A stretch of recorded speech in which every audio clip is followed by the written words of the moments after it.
Do you know that there are almost a million international students living in Canada?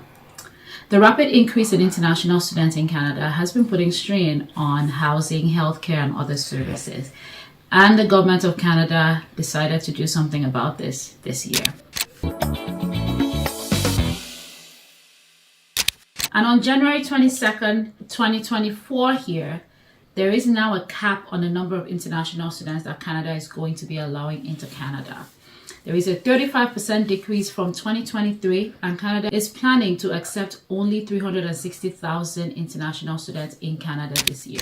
So who is exempt from the cap? Yeah, there are some exceptions. Not every international student in Canada is subject to the cap. And those that are exempt from the cap are master's, PhD students, students at elementary and secondary level of education, and students that are currently study permit holders in Canada.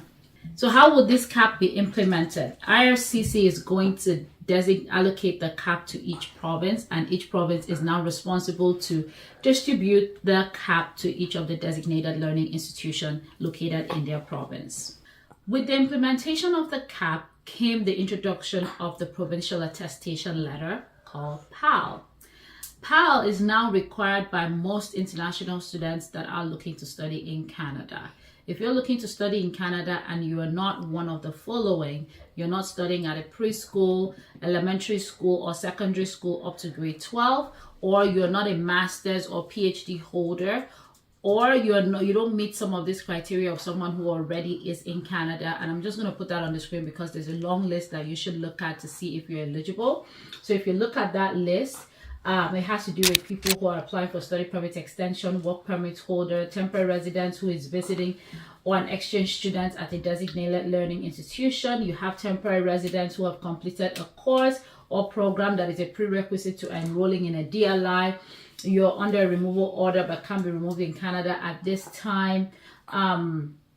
You have temporary residence permit that is valid for 6 months. You're the family member of a foreign national who lives in Canada and is one of the following: either a study permit holder, a work permit holder, a temporary resident permit holder, a member of the armed forces, and the list goes on all to the end. So those are the people. There's a long list of people that are now exempt from providing PAL if they're applying for study permit. So if you're among any of those that I've listed, then you're exempt from providing that.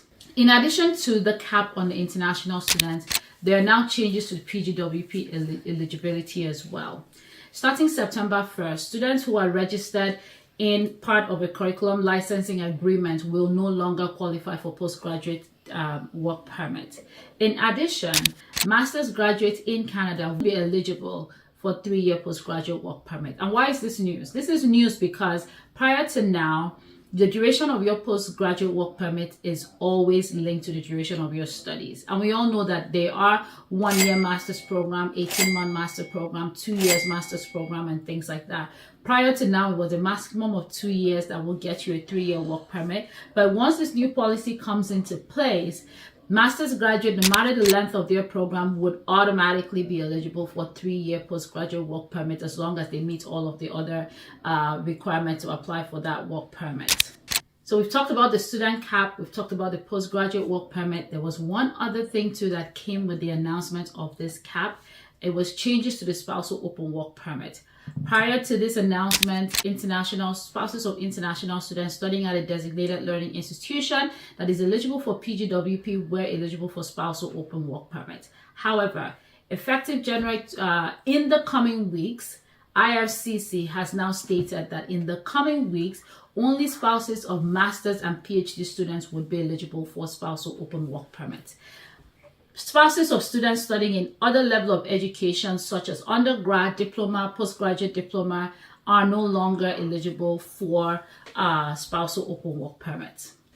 So what does this mean for you as an international student, potential international student looking to study in Canada in 2024? What this means is that, one, do not apply for a study permit without PAL. So if you need a provincial attestation letter, do not submit your application because if you do, it could be returned. Secondly, because of the cap, now IRCC has also released additional information stating that they will only be accepting 606 1,250 applicants for study permit per year. Those are the numbers that they will accept for processing, but they plan to only approve 360,000. This means that IRCC is already projecting about a 60% approval rate. So already, it's not every application that's going to be submitted that is going to be approved. And those that are subject to this cap, remember, are those that are not going to study at the master's level or the PhD level or the secondary school and elementary level. So every other person is subject to that cap. So if you are applying for study permit this year, it is absolutely important to put your best foot forward. This is not the time to put in a shabby application. This is the time to carefully package your application and ensure that you meet all requirements, that your purpose of study makes sense, your proof of funds is sufficient. And remember, there was an increase to proof of funds this year. So you want to ensure that you have more than enough money to cover your planned studies to Canada. And you also want to show IRCC that you have strong ties in your home country. Should you be unable to transition to any other status in Canada, that you would return to your home country. So it is really, really important to have that. Something else that you should know if you're a potential international student looking to come to Canada is that your spouse, depending on the program you choose, your spouse may not be eligible for spousal open work permit. So you need to discuss that with your family and see how that impacts you, or see if there's an option for you to get in for a master's program if you really want to come with your spouse for them to be able to work. But please note, the fact that your spouse will not be eligible for a spousal open work permit does not mean that they cannot come and visit you. Prior to this announcement, international students' spouses had the option of the spousal open work permit or even the visiting visa. So they would still be eligible to come on visiting visa. But please note, with a visiting visa, they're not able to work. They're just able to visit, and they might be a duration of time that they can stay. They may not necessarily be able to stay with you for the full duration of your studies, because with a visiting visa, you're allowed 6 months at maximum at any given time, or the date stamped on your visa when you're at the border trying to get into Canada. So those are the limitations with the visiting visa. In addition to the spousal open work permit, for spouses that are already international students in Canada, if you have a spouse and your spouse would love to come to Canada on a spousal open work permit, the time to apply for that spousal open work permit is now, because the announcement has not come into place yet. They said in the coming weeks. So technically at this point right now, you are still eligible to apply for that spousal open work permit. So you should consider putting in that application before the policy completely changes. So there you have it. Update on the cap, some additional new information that IRCC has shared. We're hoping that in the coming weeks that we'll get more clarity on how the provincial attestation letters will be issued so that international students can start applying. But one of the things that I would like to say is you don't have to wait until you get the provincial attestation letter before you start processing your application. I would advise that you start putting your application together right now so that you have enough time to review, to ensure you have everything that you need and you have a strongly packaged application before you proceed to submit. And of course, if you're running into any challenges with your application, my team and I will be more than happy to work with you through this. We have extensive experience and knowledge with handling study permits and working with applicants from around the world on study permits application. Do check out some of our success stories on our Google page, on our Instagram, and you'll see the things that we've done. So if you need any help through this process, be it a full representation service where we take your application from start to finish and work with you until a decision is received, or you just need those professional eyes to just take a look at your final package to see if it's good enough, if it's strong enough, we are the ones for you. So reach out to us, send us an email. Our contact details will be in the description box below. Contact us and we'll be more than happy to work with you. And I have a little something for you.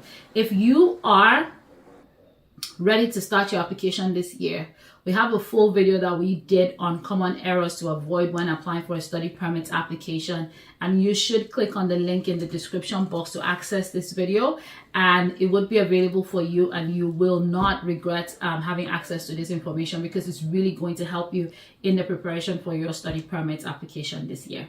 Thank you once again for watching this video, and as more updates come, as more information is released, I will do my best with my team to share this with you, to keep you all informed on your journey to studying in Canada. Thank you once again, and do subscribe, like, and share this video if you found it useful and helpful with your audience and friends. Thank you.